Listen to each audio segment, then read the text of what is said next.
kasih.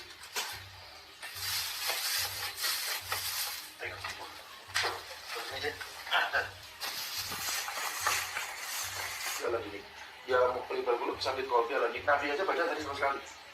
Berarti kita paling enggak ya perbanyak baca ini. Kagak cepat sembuh ya. Kalau udah sembuh tak kenalin janda cantik. Ya. Ya. Kayaknya perlu istri yang galak soalnya. Enggak, ini aja udah galak. Oh belum, saya punya dari Papua lebih galak lagi.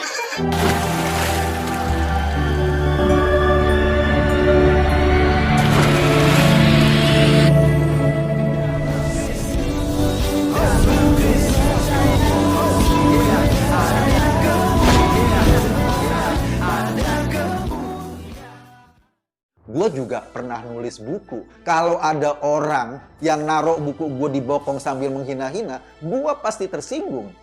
Padahal buku gue isinya bukan sebuah kebenaran seperti Alkitab atau bukan sebuah pegangan iman. Nah ini, yang dilecehkan Agus nih Alkitab, bukan buku biasa. Kelakuan Agus ini aja membuat umat Kristen tersinggung pastinya. Jangankan umat Kristen, gua yang Muslim aja tersinggung kok diperlakukan kayak gitu sebuah buku yang isinya sangat bermanfaat mungkin buat para penganutnya. Gue tersinggung karena kok ada orang seperti Agus ini, bahkan untuk buku biasa saja, yang isinya pengetahuan biasa atau bahkan novel, kelakuan ini udah nggak pantas, apalagi untuk sebuah Alkitab. Tapi ya barangkali ketika ada umat atau pendengarnya yang suka mendengarkan keburukan agama lain, orang-orang seperti Agus ini akan terus bermunculan. Para mu'alaf lebay yang kerjanya selalu menjelek-jelekan agama lamanya.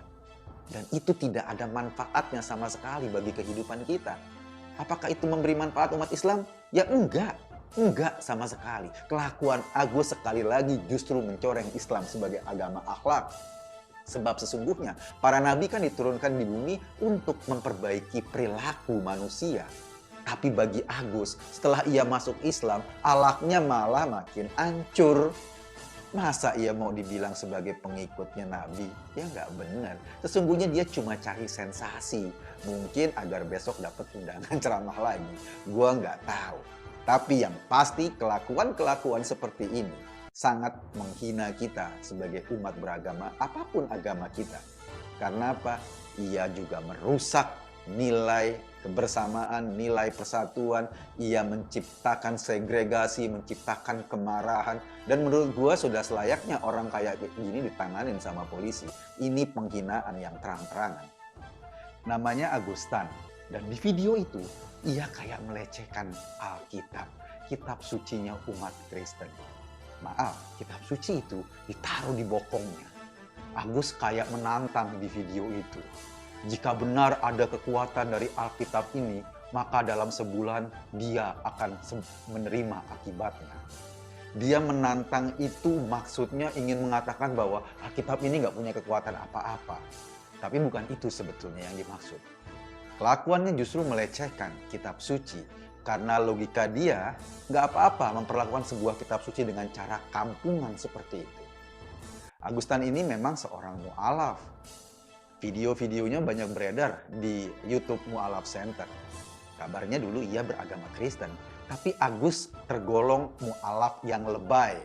Seperti kebanyakan mu'alaf lebay lainnya. Kerjanya selalu melecehkan agama lamanya, menjelek-jelekan agama lamanya. Untuk apa? Untuk menyatakan diri bahwa ia sekarang sudah lebih beriman kepada agama barunya. Artinya, dari sisi pondasi menurut gue ya, para mu'alaf lebay yang sering melecehkan agama lamanya ini sebetulnya ia nggak pernah bisa move on. Move on maksudnya nggak pernah bisa menghilangkan agama lamanya dalam dirinya. Ia akan terus terobsesi seperti Agus terobsesi dengan Alkitab. Terus kemudian ia menjelek-jelekan agama lamanya. Buat apa? Agar dianggap sudah lebih Islami daripada orang Islam sendiri. Makanya belum lama jadi mu'alaf karena Agus dianggap lebih Islami dengan cara menjelek-jelekan agama lain. Agus langsung dinobatkan sebagai ustadz. Salam alaikum bisem Yeshua HaMashiach. Salam damai sejahtera dalam nama Tuhan Yesus Kristus untuk kita semua. Pada video kali ini teman-teman sekalian, seperti disebutkan di awal, kita melihat bahwa Ustadz Agustan diberikan sumbangan ya. Karena kemarin bendaharanya sudah melakukan penggalangan dana teman-teman sekalian untuk membantu pengobatan Agustan. Teman-teman, satu hal yang saya mau katakan di sini, memang di video itu dikatakannya bahwa karena dia paksakan untuk bekerja, sehingga dia mendapat sakit stroke begitu ya. Tetapi teman-teman, percaya tidak percaya, ini sebuah teguran Tuhan. Ya, entah itu karena bekerja, entah itu karena bawa mobil, apakah itu karena pikul sesuatu, ya. Tapi semua Tuhan lakukan dengan caranya sendiri. Jadi kalau Agustan saat ini stroke, sakit gitu loh, lumpuh setengah, kan dia kemarin itu kan minta mati tuh, tapi dia tidak mati, gitu, mati setengah saja. Nah kalau mati langsung ya mungkin selesai sudah ya, jadi nggak ada masalah. Orang lain juga nggak repot, anaknya, istrinya, dan para mu'alaf itu kan nggak repot lagi gitu. Tapi ini kan hanya mati setengah. Teman-teman, saya kasihan sebenarnya ya. Saya kasihan sekali melihat keadaan daripada Ustadz Agustan ini. Tapi ya apa boleh buat teman-teman sekalian, apa yang ditabur orang itu juga yang akan dituainya. Karena menurut ucapanmu engkau akan dihukum dan menurut ucapanmu pula engkau akan dibenarkan ya. Jadi teman-teman sekalian jangan main-main dengan Tuhan. Kan kemarin dia bilang, apakah dalam sebulan saya akan mati?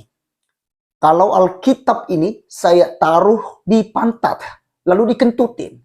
Teman-teman sekalian, walaupun ya pada di video Hani Kristianto di Jim Mualaf Channel ya, kemudian di Graham Mualaf dikatakan, oh ini cuman covernya doang, tidak ada Alkitabnya karena kita tidak baca Alkitab karena udah masuk Islam. Padahal teman-teman sekalian paling doyan mengganggu Kristen ya, baca Alkitab gitu. Jadi mungkin Hani Kristianto tidak begitu. Tapi bagaimana dengan Aristo yang di situ? Bagaimana dengan Agustan yang sedang sekarat? Bagaimana dengan Ahmad Kainama? Kemudian ada Ustadz Somad, ada Ali Mustafa, ada Ustadz Nababan, ya. Dan masih banyak lagi ustadz-ustadz yang lain yang terus membahas Alkitab kok, gitu ya. Nggak bisa move on. Jadi benar apa yang dikatakan oleh Bang Eko Kusnadini ini, ya, bahwa mereka itu sebenarnya hanya cari muka gitu, cari duit secara haram, ya, menjelekan kekristenan. Jadi apa yang disampaikan oleh Bang Eko itu real teman-teman sekalian, itu real terjadi gitu, ya. Jadi teman-teman sekalian biarkanlah mereka, tetapi mari kita belajar firman Tuhan, ya. Di dalam Matius pasal 12 ayat 34 sampai 37 dikatakan begini. Hai kamu keturunan ular beludak, bagaimanakah kamu dapat mengucapkan hal-hal yang baik, sedangkan kamu sendiri jahat, karena yang diucapkan mulut meluap dari hati. Jelas teman-teman sekalian, apa yang diucapkan oleh Agustan kemarin mengenai penghinaannya terhadap Kristen dan diketutinnya Alkitab, itu meluap daripada hatinya. Ya, jadi dia tidak pernah berkata baik. Semua kata-kata kotor, ucapan-ucapannya itu menjijikkan semua teman-teman sekalian. Dan itulah akibat dari semuanya. Ya, dia lumpuh, mati tapi setengah. Oke, 35. Orang yang baik mengeluarkan hal-hal yang baik dari perbendaharanya yang baik.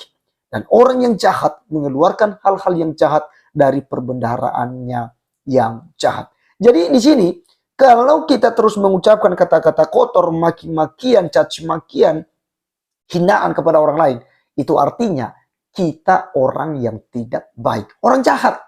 Ya, 36.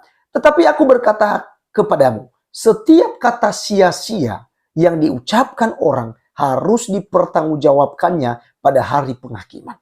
Karena menurut ucapanmu engkau akan dibenarkan. Dan menurut ucapanmu pula engkau akan dihukum. Jadi jelas teman-teman sekalian, Ustadz Agustan mengucapkan kata-kata yang menjijikan, yang menentang Tuhan. Dan itu ya tentu saja perkataan-perkataan sia-sia. Dan apa yang dilakukannya juga ditaruhnya di pantat, itu Alkitab dikentutin, itu juga sia-sia. Tetapi semuanya harus dipertanggungjawabkan. Bukan hanya saat ini, apa yang Anda tanggung saat ini Agustan, itu tidak seberapa. Tapi Anda nantinya akan mengalami lagi jika Anda tidak bertobat. Ini adalah peringatan pertama untuk Anda. Karena menurut ucapanmu, engkau akan dibenarkan. Dan menurut ucapanmu pula, engkau akan dihukum. Jadi teman-teman sekalian, biarkanlah video kali ini ya boleh tersebar luas agar orang lain bisa mendengar dan bisa belajar sehingga tidak mengulangi, tidak mencontohi apa yang dilakukan oleh Agustan. Terima kasih sudah menonton dan sampai ketemu di video berikutnya. Tuhan Yesus memberkati. Salam.